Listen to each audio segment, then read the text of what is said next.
You really want to start training, to be consistent, to pursue what you like and follow your dreams and aspirations, but you physically can't take action.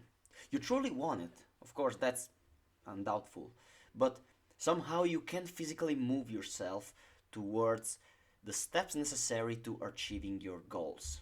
And there is a specific reason for that, and that's because desire, so wanting something, and motivation are two very different things. Desire is your will to experiment a certain outcome, while motivation is the sum of conditions, internal and external, for an action or behavior to occur. If you say, I wish to quit smoking, but I can't stop, what happens? That happens because you desire something, but you are very motivated to keep smoking. Okay, these are two very different things. You are you have your want, your will to stop something, but you are very motivated to keep going with it. Okay, because the internal condition, so your brain, your your reward circuit in the brain is very strong because you have a lot of friends who are smoking, so they always offer you some cigarette.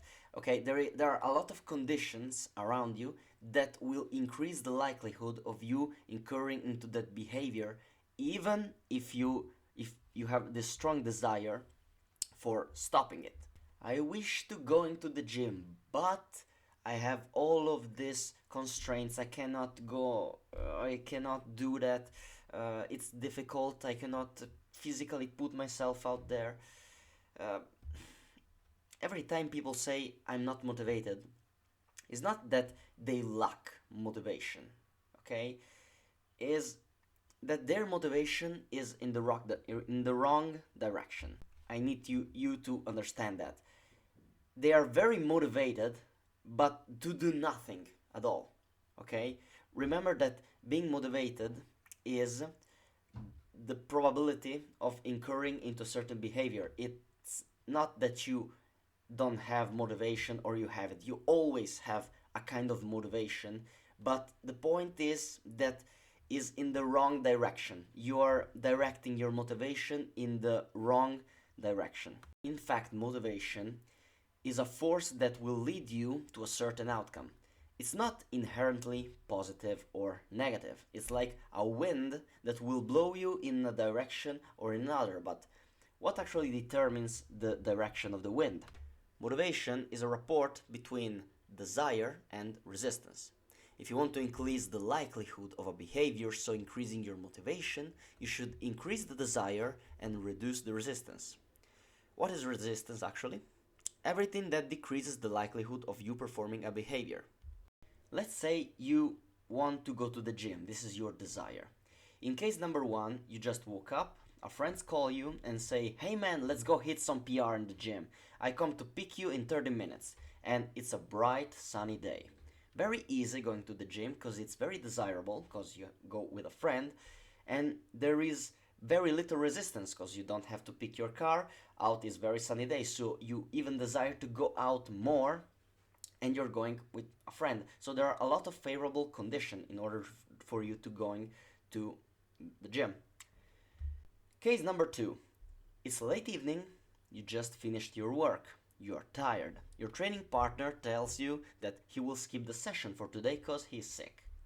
And you haven't prepared your stuff for the gym either, so you have to put your bag on, put your clothes in, put the water and the straps, the shake, and all of the things that you need for the gym session. And what happens is going to training is much more difficult because the resistance is increased and the desirability is low. And in the first case, it's more likely that you will go to the gym. In the case number two, it's less likely that you will go to hit your workout. But there is a thing about motivation that no one will probably told you, is that there is a potent motivator that will lead you to act in nearly every single circumstance. As I said before, motivation is not inherently positive or negative. Uh, motivation could be absolutely negative. Imagine a crackhead, someone who has drug addiction. They are really motivated to get their dose of drug. They are really motivated to numb themselves with opioids or with alcohol or other shit like that. People will commit literal crimes. They will be willing to go without food, without sleep in order to have their doses of drug. They are really motivated, but to do something very negative. And there is a way to leverage motivation in order for you to act in nearly every circumstances. The most powerful motivator of human nature, you want to know what it is? It's fear.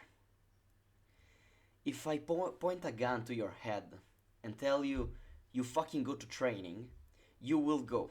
Maybe you don't desire to do it, but you actually will. And you can leverage this knowledge. The behavior follows where the less catastrophic consequences, porco dio. The behavior follows where the less catastrophic consequences lies. What does that mean? It means that humans and animals are more motivated to avoid bad outcomes than to follow good rewards.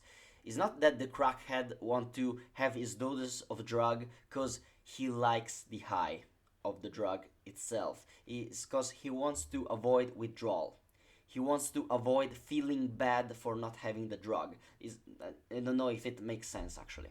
There was a study on rats where they put them in a tube, okay, and they wrapped a rope around the rats and attached the rope to a dynamometer which measured the pulling strength of the rat. The pulling strength, of course, is a measure of motivation. In one case, the researchers placed cheese in front of the rat. In the other case, the researchers put cat's fur behind the rat. Which rat do you think pulled the harder? Of course, the one who believed that there was a goddamn cat behind him. Because you're more motivated by fear and avoiding bad stuff than to following good things. So, how can we use this knowledge in order to leverage our motivation? What can you do in order to motivate yourself to do what you need to do? Think about all the bad stuff and the bad feelings that you would experience if you don't act. I need you to think about how bad would you feel about yourself. You have to think where this behavior will lead you in the future. Try to create a vivid image of yourself not engaging in the action that you know you should do. Which outcomes are you avoiding by acting? From what are you running from? Okay, I know it isn't clear, but let me explain in a minute. Personally, my personal example, when I don't feel like to work or going to training, sometimes I imagine myself getting fat again. I imagine myself not be able to close my jeans because my ass is too fucking big. Okay?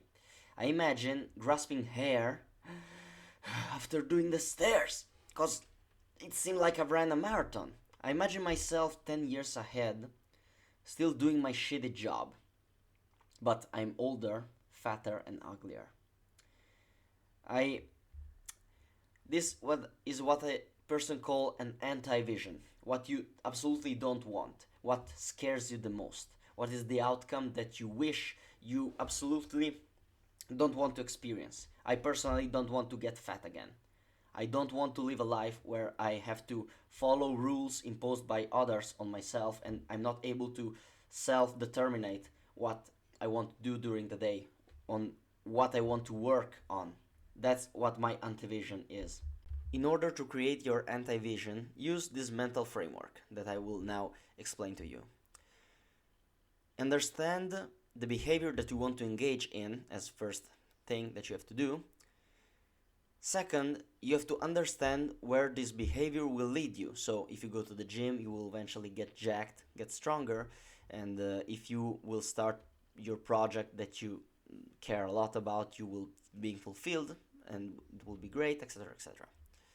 Third, reverse the outcome to the exact opposite. So instead of getting jacked, you become fat. Instead of being fulfilled, you will feel depressed, you will have neurosis, mental illnesses, etc., etc. After you know the opposite outcome, let's say getting fat, you start to create a specific mental image of what the outcome would be like in a day-to-day life. Because getting fat is just too much broad. You don't understand what it means to get fat. You will not be able to see what it means to get fat. While if you have a precise mental image of a concrete, real situation, if that will occur, you will start to pay attention. Okay? How do you create a precise anti-vision? You start to imagine what you would see with your eyes, what you would hear with your ears, what you would smell with your nose, and what would that feel in a body, how would you perceive with on your skin the bad outcome, and what do you feel on the emotional level. Let's say your anti-vision is becoming fat. You go to the bathroom, what do you see? You go to the bathroom, you see your belly, and you can see your dick. That's a precise visual stimulus. What you hear with your ears.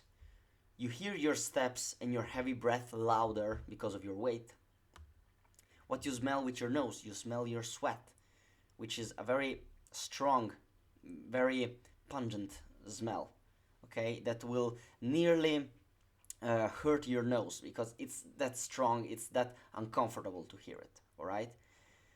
You feel on a bodily sensation, you feel your titties going up and down at every step that you're making while walking in your apartment, from your bedroom to your bathroom. How do you feel emotionally about all of that physical sensation? You will probably feel weak, depressed, and not very self-efficient.